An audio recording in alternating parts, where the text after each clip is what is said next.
ساڵجارێک کۆنگرەی لاوان بەستراوە و ئەندامانی بەڕێوەبەری لەلایەن کۆنگرەکەەوە هەڵبژێردراون. یەکێتی لاوان لە ڕێکەوتی 4 گەلاوێژی 1392 هێتاوی کۆنگرەی حوتەمی خۆی لە ژێرناوی دەرخستنی تواناکان بە دروشمی خۆسازدان بەرەو دوا ڕۆژێکی ڕوون باست. یەکێتی لاوانی دموکراتی کوردستانی ئێران وەرزانە گۆڤارێک بڵاو دەکاتەوە و خاوەنی ماڵپەڕی فەرمیشە کە لەلایەن ئەندامانی ئەو یەکێتیەوە بەڕێوە دەچێت. خۆشەویستان، هەر بە بۆنەی 68 ساڵەی دامەزرانی یەکێتی لاوانەوە ئەندامانی ئەو یەکێتیە ڕێوڕسمێکی بەشکۆیان لە کوردستانی باشوور بەڕێوە برد. بۆ زانیاری زیاتر لە پەیوەندیەدا ئەژینی شێخی ئەندامی بەڕێوەبەری گشتی و جێگری کۆمیسیۆنی ڕاگەیاندنی یەکێتی لاوانی دموکراتی کوردستانی ئێران لە سەرهێڵی تەلەفۆنە. کاگەژین سڵاو لێبێ و ئەو کاتت باش و ئەو جێژنە لە جەنابەت و سەرجەم لاوانی کورد پیرۆز بێ. سڵاو ڕێزە بنێرانێتی لە ئێوە کاک جەناڵ، منیش بە جێگەی خۆم پیرۆزبایی ئەو ڕۆژە لە هەموو گەلی کورد و بە تایبەتی لاوانی کوردستانەکەم. جێگەی ئاماژەیە کە ئەمڕۆ 30 ڕێبەندان 1992 هەتاوی کاتژمێر 3 دوانی وەڕۆ بە بەشداری ڕێزدار مستەفا هیجری سکرتێری گشتی حیزبی دموکراتی کوردستانی ئێران و سەرۆربەی نوێنەرانی ڕێکخراوەکانی هەر چوار پارچەی کوردستان، کادر و پێشمەرگەکانی حزبکە، ئەندامان و لایەنگانی یەکێتی لاوان و کۆمەڵێک کەسایەتی میوان مەراسمێکی تایبەتی بەڕێوە چوو. مەراسمەکە بە سرودی نەتەواتی عێراقی بوو، ساتێک ڕاوەستان بۆ ڕێزگرتن لە شەیدانی کوردستان بە تایبەتی شەیدانی یەکێتی لاوان دەستی پێکرد. جێگەی ئاماژەیە دەفتەری سیاسی حیزبی دموکراتی کوردستانی ئێران بە بۆنەی 68مین ساڵیادی دامەزرانی یەکێتی لاوان چەپکەگوڵێکی پێشکەش بۆ ڕێکخراوە کرد و لەلایەن بەڕێوەبەری گشتی یەکێتی لاوانەوە سپاسی دەفتەری سیاسی حیزب کرا. پەیامی کۆمیتەی بەڕێوەبەری گشتی یەکێتی لاوانی دموکراتی کوردستانی ئێران بە بۆنەی 30 ڕێبەندان 68مین ساڵیادی دامەزرانی یەکێتی لاوان لەلایەن جێگری سکرتێری گشتی یەکێتی لاوانەوە پارێز لە زەوانگەرد پێشکەش کرا. پارێزیان لە پەیامەکەیاندا ئاوڕێکیان لە هەلومەرجی ئەو کاتی دامەزرانی ئەو ڕێکخراوەیە و ئامانج و ئەهدافەکانی دامەزرێنەرانی دایەوە. پاشان ئاوڕێکیان لە قۆناغە مێژویەکانی یەکێتی لاوان کە بەسەر سێ قۆناغی کراو تێکۆشان دابەش دەبێ و خوێندنەوەیەکیان بۆ هەرکام لە قۆناغەکان کرد. لە باسەکەیاندا ئاماژیان کرد کە هەر دوای چەند ڕۆژە دامەزرانی کۆمار واتە لە ڕێبەندانی 1924 هەتاوی و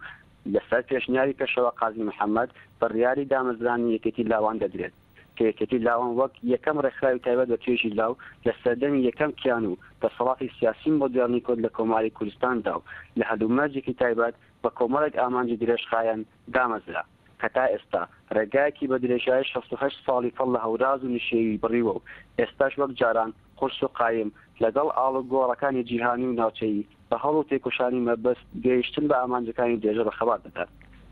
بەڕێز ڕەوانگەر لە بەشی دیکە پەیامەکەیاندا ئاماژەیان بەوە کرد کە ڕێبەری ناودار و کەموێنێتەوەکەمان دکتۆر قاسملووی هەرگیز نەمر تێکۆشانی سیاسی خۆی لە یەکێتی لاوانی دموکراتی کوردستانی ئێرانەوە دەست پێ کردووە و بە هەڵ و تێکۆشانی بێوچانی خۆی لە یەکێتی لاوان و پاشان لە حزبی دموکراتدا سیاست و ئیستراتیژیەکی نوێی بۆ ئەم بزافتە هەڵکاری کرد. هەروەها تێکۆشەرانی یەکێتی لاوان لە سەردەمی خەباری چەکداری 46 ڕۆڵی بەرچاویان هەبوو و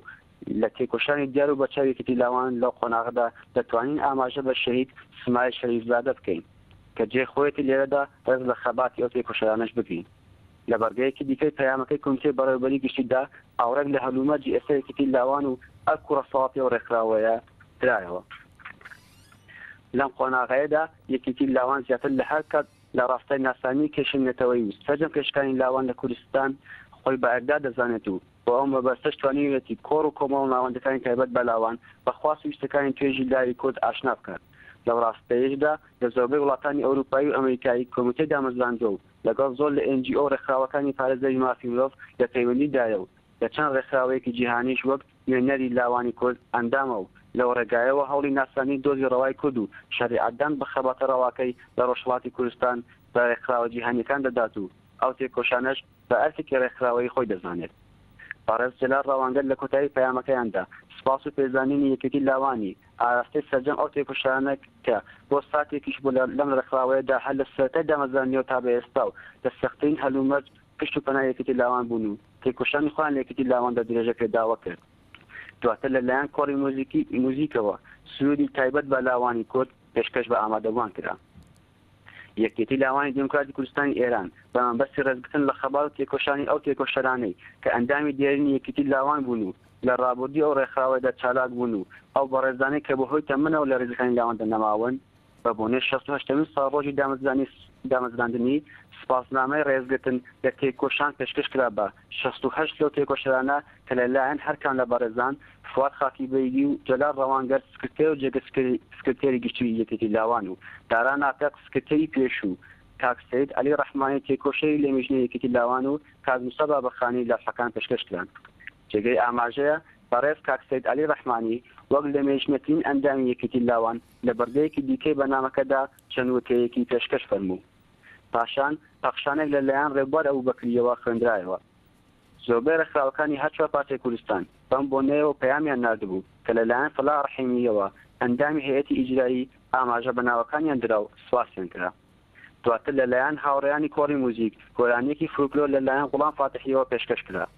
لە بەردەیەکی دیکەی بەرنامەکەدا گروپی هەڵپاکەی منداڵانی ئازادی چەند تابلۆیەکی هەڵپاکەیان نمایش کرد و دواتر گۆرانیەکی دیکە لەلایەن فەرهاد ئەمینیەوە پێشکەش کرا